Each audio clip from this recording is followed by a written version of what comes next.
So if you see a giant skeleton coming at you and you play a Ram Rider, the Ram Rider's going to snare the skeleton in place. The skeleton won't be able to move for a long time as the Ram charges towards the tower and gets damage on that tower.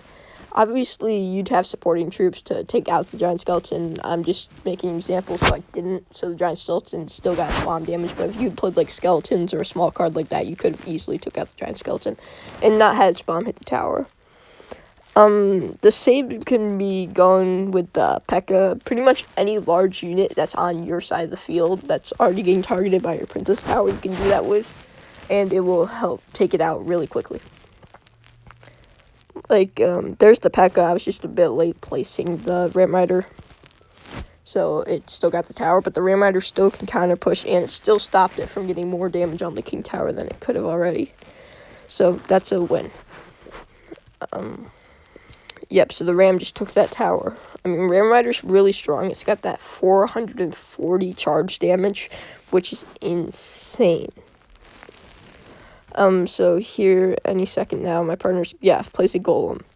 So I'm going to quickly cycle back to my Ram Rider so I can have that in hand.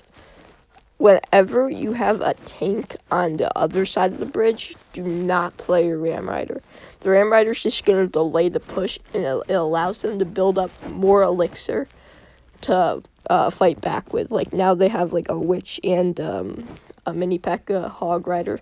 Like, they're able to push very quickly just because you let that Golem stand there and let them build elixir to make a push that you can't stop. And that's most likely going to end up in you getting 3 crowned.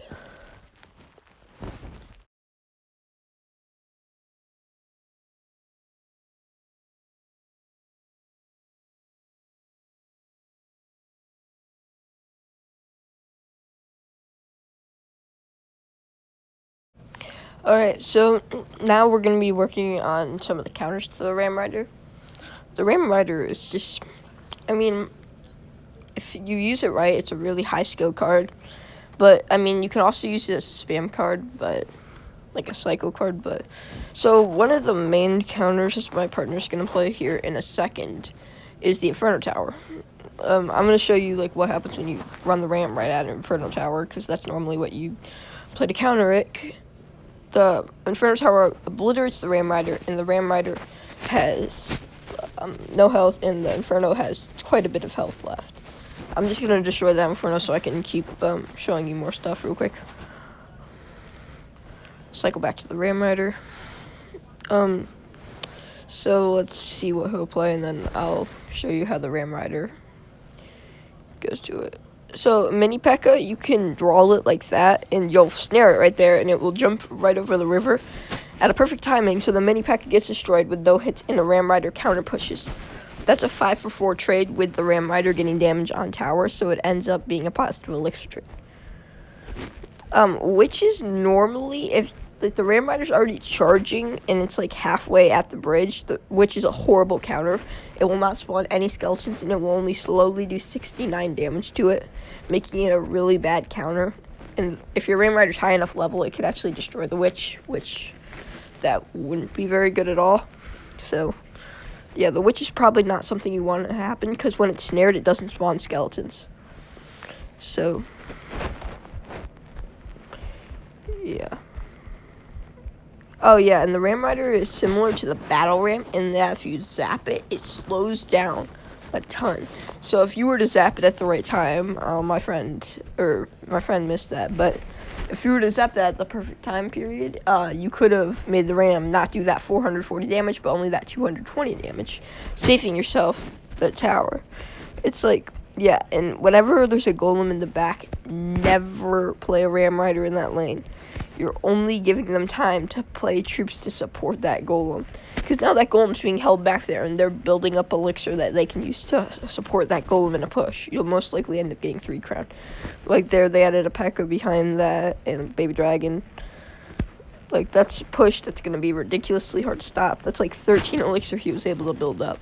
Or, I counted wrong.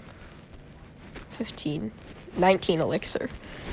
Yeah, and they're just able to keep building up elixir there. Like, I don't have the cards to stop because I'm just showing you how to do the Ram Rider. So he's going to easily go and 3 crown me, which is going to end up like winning the game. So that's why you never snare a golem, because it ends up just building back and backfiring. You might get that tower then, but later in the long run of that game, unless there's like a minute left, it's gonna end up bad for you. So he's obviously gonna win that game with the push. Just give it a second, and my king tower should die. There we go.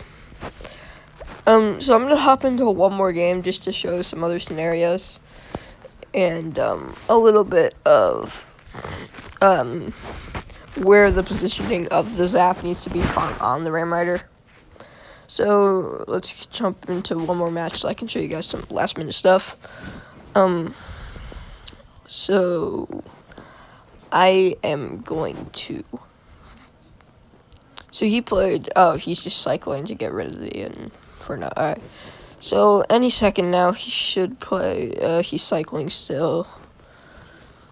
Or I'll play the what's it called, Ram Rider, and he'll play a Witch or a Hog Rider. Okay.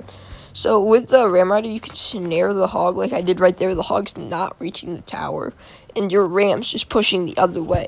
It's similar to the Mini P.E.K.K.A. It's a 5-for-4 trade, and you get the Ram Rider going the other direction to get damage. And if you play Ram Rider with skeletons, that will take out their tower completely if they do nothing.